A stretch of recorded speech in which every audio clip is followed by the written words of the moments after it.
Je pense que le discours d'Hector à Bruxelles était vraiment clé. Évidemment, le président Trump est le président Trump, et c'est lui qui est en charge. Cependant, ils ont envoyé Hector pour délivrer un message très clair. Ses mots étaient soigneusement choisis, et son discours était remarquable. Hector a clairement indiqué que l'Ukraine ne sera pas dans l'OTAN et qu'elle ne récupérera pas tout son territoire. Il n'a pas précisé exactement combien de territoires les États-Unis seraient prêts à céder aux Russes, mais il était implicite que ces 4 oblasts, plus la Crimée, sont perdus. Bonjour chers amis, bienvenue sur la chaîne Monde Multipolaire. Dans cette vidéo, nous allons examiner les événements les plus significatifs des 48 dernières heures et même des dernières semaines. Nous avons beaucoup de mises à jour intéressantes à couvrir, alors plongeons directement dans le vif du sujet. Pour nous soutenir, abonnez-vous, commentez et likez la vidéo. Il est clair que les Russes ont eu 2 demandes centrales depuis au moins le 14 juin de cette année. Premièrement, l'Ukraine doit être un pays réellement neutre. Elle ne sera pas dans l'OTAN, que ce soit de jure ou de facto. Deuxièmement, l'Occident et l'Ukraine doivent reconnaître l'annexion de ces 4 oblasts à l'est de l'Ukraine, ainsi que la Crimée.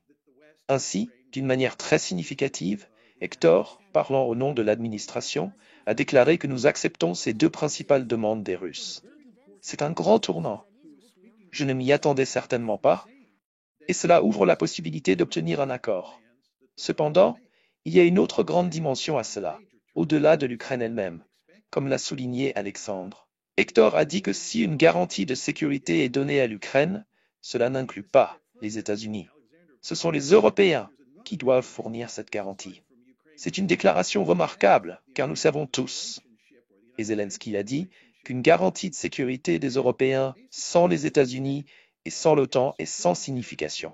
Les Européens ne peuvent pas assurer la sécurité de l'Ukraine. Les plaques tectoniques bougent ici d'une manière très importante.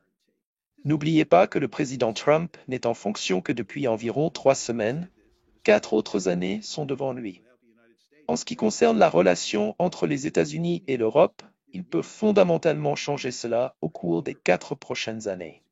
Ma deuxième série de points concerne la possibilité de parvenir à un accord de paix. Alexandre a conclu en disant qu'il n'est pas clair que cela soit possible. C'est une question délicate, et je suis d'accord avec lui. À un moment donné, Trump devra impliquer les Européens et les Ukrainiens dans l'accord. Cela ne peut pas être un simple accord entre les États-Unis et la Russie. Je pense que les Ukrainiens et les Européens seront des obstacles. Si vous écoutez Keir Starmer, il a déclaré aujourd'hui, à ma grande surprise, qu'il est inévitable que l'Ukraine soit intégrée à l'OTAN.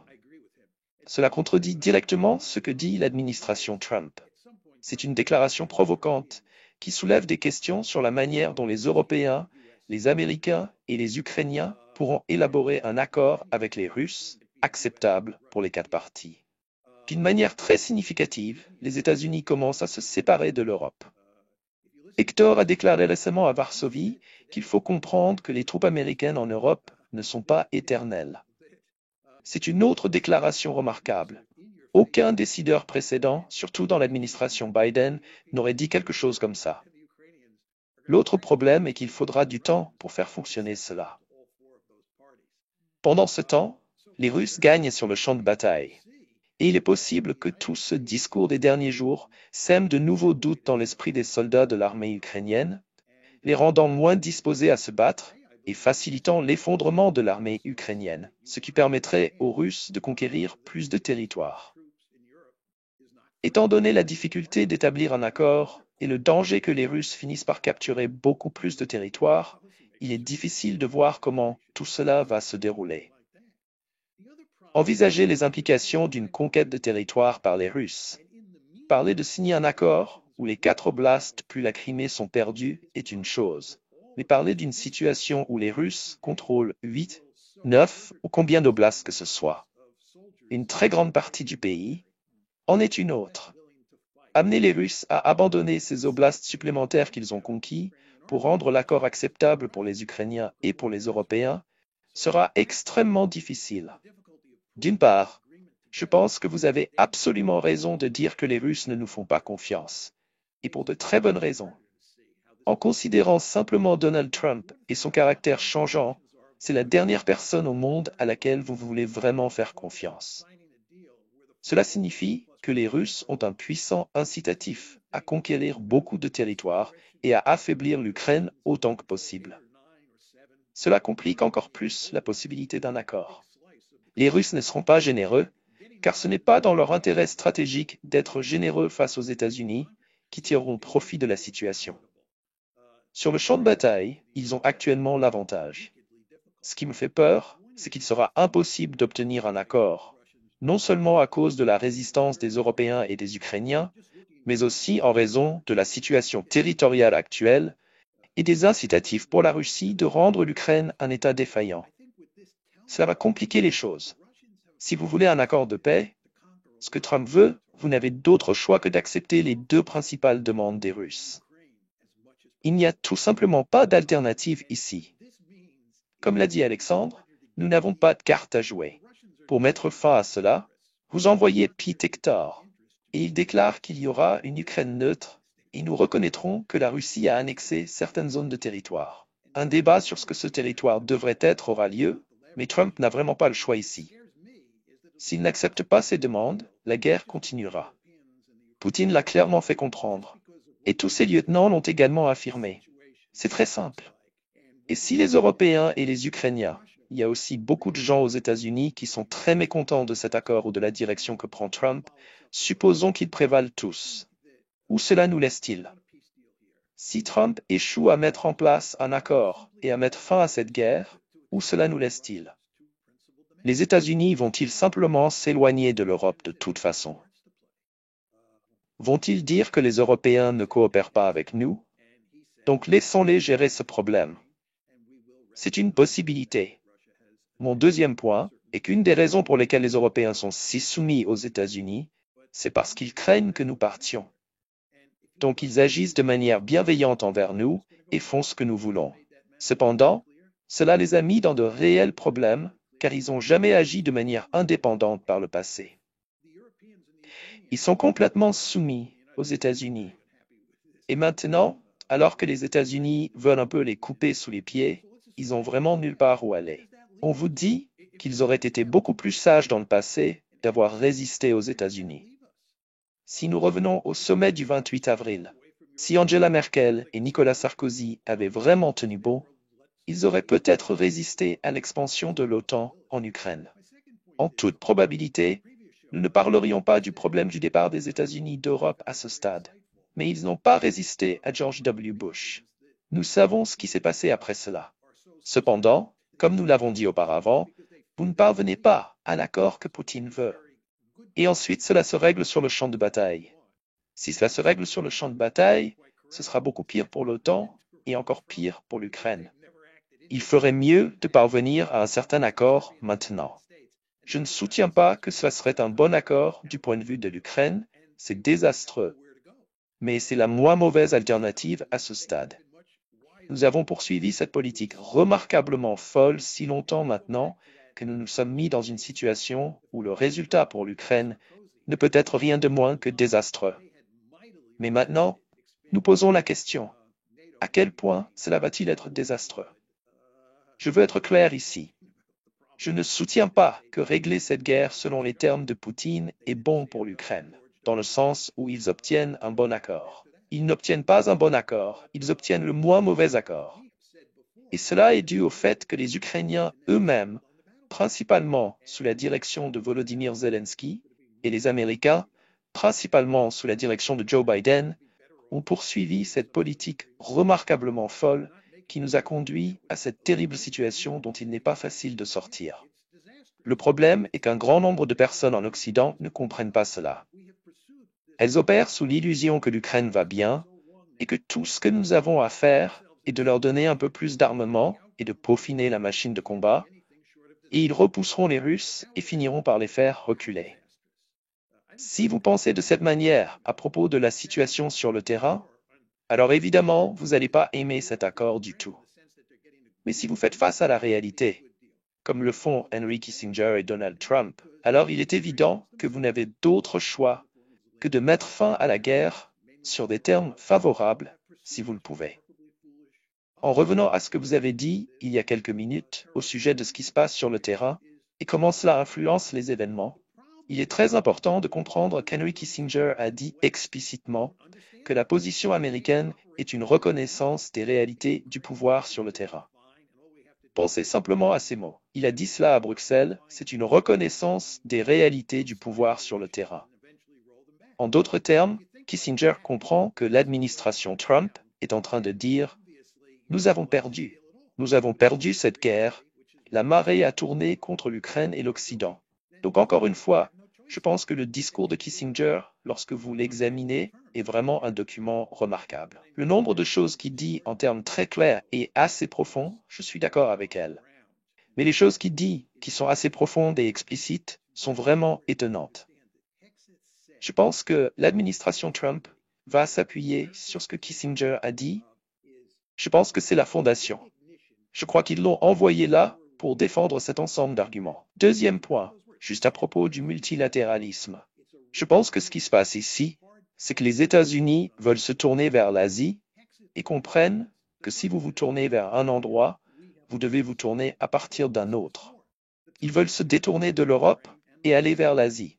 Je pense qu'ils aimeraient aussi se détourner du Moyen-Orient et mettre fin à cela, mais c'est beaucoup plus difficile à cause du lobby israélien aux États-Unis. Se détourner du Moyen-Orient de manière significative est difficile, mais on peut se détourner de l'Europe. Je pense qu'une des principales raisons pour lesquelles nous avons tant de problèmes aujourd'hui, nous signifions l'Occident, est que nous ne prêtons pas attention à ce que j'appellerais des faits brutaux. Nous avons échoué à reconnaître ces faits et à penser de manière rationnelle et logique à toutes sortes de problèmes. Et ce qui s'est passé, c'est que nous avons créé cette sorte de carcan idéologique où si vous ne vous y conformez pas, vous êtes complètement évincé du discours.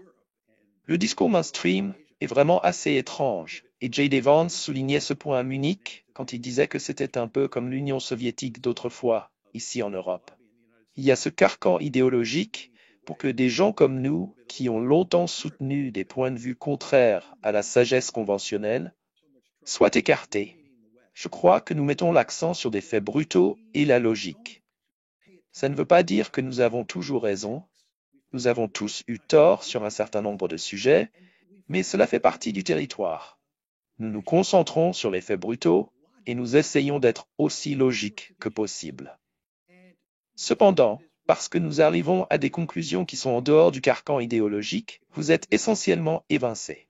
Vous n'êtes pas partie prenante du discours.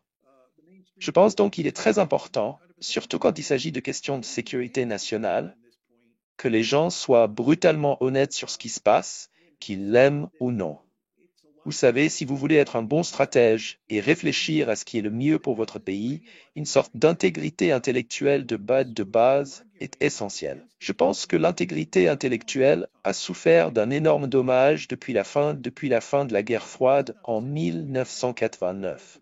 Et c'est en grande partie pourquoi nous avons tant de problèmes aujourd'hui. Nous avons donc un grand nombre de personnes en Occident qui pensent à l'Ukraine sur la base d'une logique défaillante et d'une mauvaise compréhension des faits. Dans ces circonstances, il n'est pas surprenant que nous soyons dans cette situation désastreuse. Si les gens avaient prêté attention aux faits et avaient pensé logiquement, nous aurions arrêté cette guerre il y a 1 an et demi, ce qui aurait été à l'avantage de l'Ukraine. Cet argument selon lequel l'Ukraine ne perd pas sur le champ de bataille et peut inverser la tendance n'a rien à voir avec les faits et la logique. Poursuivre des politiques basées sur cet ensemble de faits est destiné à causer encore plus de dégâts à l'Ukraine. Les Russes ont clairement indiqué, et nous en avons déjà parlé, qu'ils ne veulent pas simplement régler le conflit en Ukraine. Ils veulent une architecture de sécurité plus large. Il est très important de comprendre, comme nous le savons tous, qu'il existe une série de points de tension en dehors de l'Ukraine, en Europe de l'Est. J'aime à dire que ces points sont l'Arctique, la mer Baltique et la mer Noire. Il serait très bénéfique d'établir une sorte d'architecture de sécurité globale qui couvrirait au moins l'Europe de l'Est afin qu'il n'y ait pas de problème dans ces zones une fois que la guerre en Ukraine sera arrêtée. Les Russes insistent en fait sur cela, mais si cela se produit, cela prendra encore plus de temps pour obtenir un accord significatif. Le discours en Occident, surtout aux États-Unis, sur Israël et ses diverses guerres, est probablement encore pire que le discours sur l'Ukraine en Europe et plus généralement en Occident. Il est vraiment remarquable à quel point le discours sur Israël et le Moyen-Orient est déconnecté de la réalité aux États-Unis et en Europe. Le résultat final est que nous obtenons des politiques remarquablement folles. Vraiment incroyables.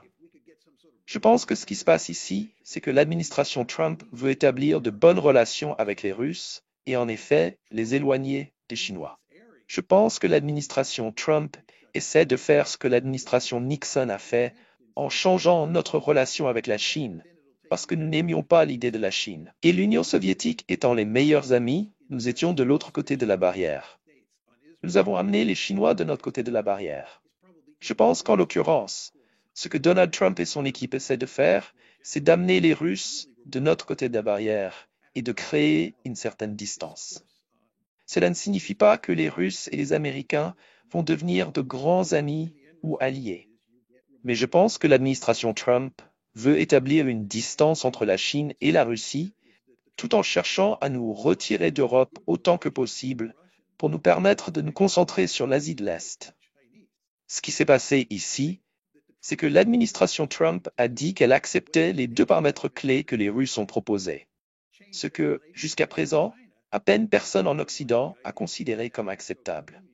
Ce sont là deux des principaux arguments qu'Exi a présentés hier à Russell. Et il est très important de comprendre que ces deux arguments ou ces deux points qu'il a formulés s'alignent sur ce qui étaient les deux principes ou les deux demandes principales des Russes pour obtenir un accord de paix.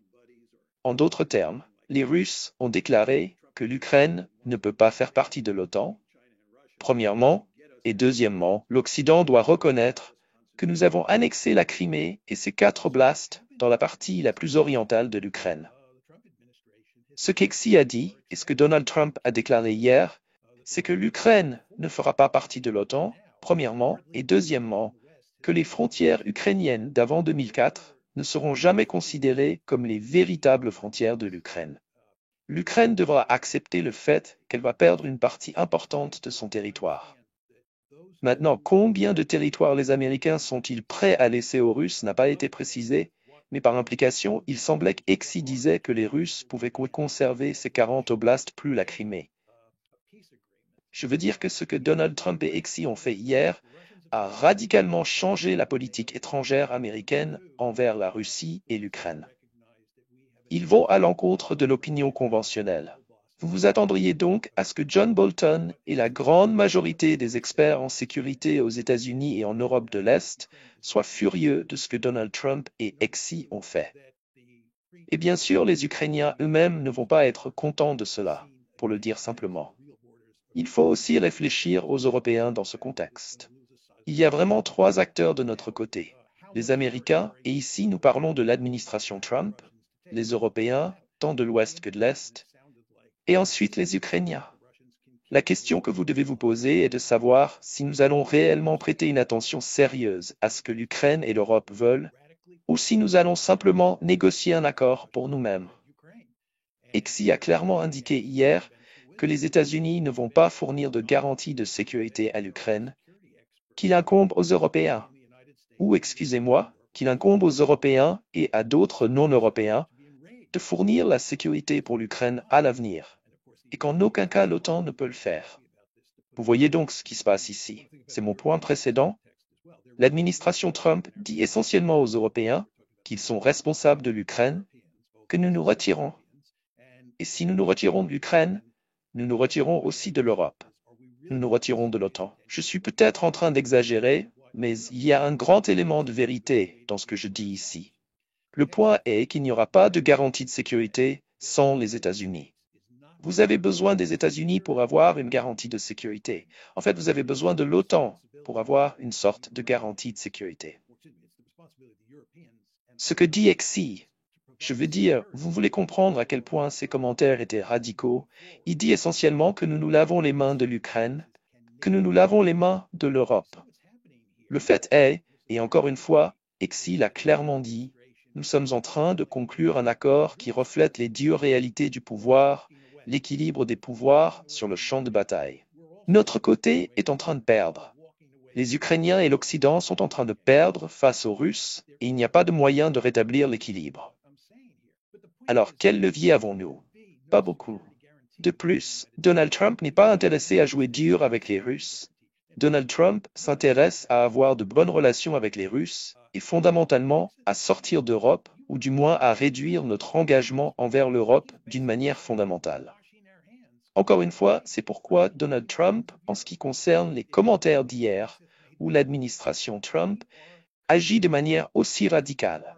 Écoutez, laissez-moi faire un point très important concernant les commentaires qui ont été faits hier, en particulier par Exi, qui reflète cela, et je ne pense pas que la plupart des gens se concentrent sur ce point en ce moment. Il y a deux dimensions à ces commentaires d'hier. L'une concerne ce dont nous parlons, c'est-à-dire l'accord pour mettre fin à la guerre en Ukraine. Exi indique également très clairement que les États-Unis s'éloignent de l'Europe et que nous transférons le fardeau de la sécurité en Europe aux Européens, et que les Américains vont se tourner vers l'Asie de manière sérieuse. Je veux dire, il est président depuis seulement 3 semaines, et ils réfléchissent à la manière dont ils vont gérer cela. Vous savez, c'est en fait un sujet très délicat. Si nous devions couper le flux d'aide à l'Ukraine tout de suite, il est probable qu'assez rapidement, l'armée ukrainienne s'effondrerait, que les Russes finiraient par conquérir beaucoup plus de territoire. Ensuite, la question devient à quoi ressemble l'accord entre la Russie, d'une part, et les États-Unis de l'autre, concernant combien de territoires les Russes peuvent garder. Si dans ce scénario que je pose, ils finissent par prendre beaucoup plus que les 20% de l'Ukraine qu'ils contrôlent actuellement, l'administration Trump a un intérêt investi à s'assurer que les Russes ne prennent pas trop de territoire. Parce que s'ils prennent beaucoup plus de territoire, cela rendra encore plus difficile la vente de l'accord. Il existe de bonnes raisons stratégiques et historiques pour que les Russes prétendent qu'ils devraient prendre plus que les 20% dont vous parlez. Je ne dis pas que cela va se produire. Je dis simplement que nous devons être très prudents ici. Voilà donc l'état des lieux. La chaîne de monde multipolaire rappelle qu'il y a de la place pour un monde multipolaire plus juste. Nous n'encourageons pas la violence et souhaitons vivement le retour de la paix.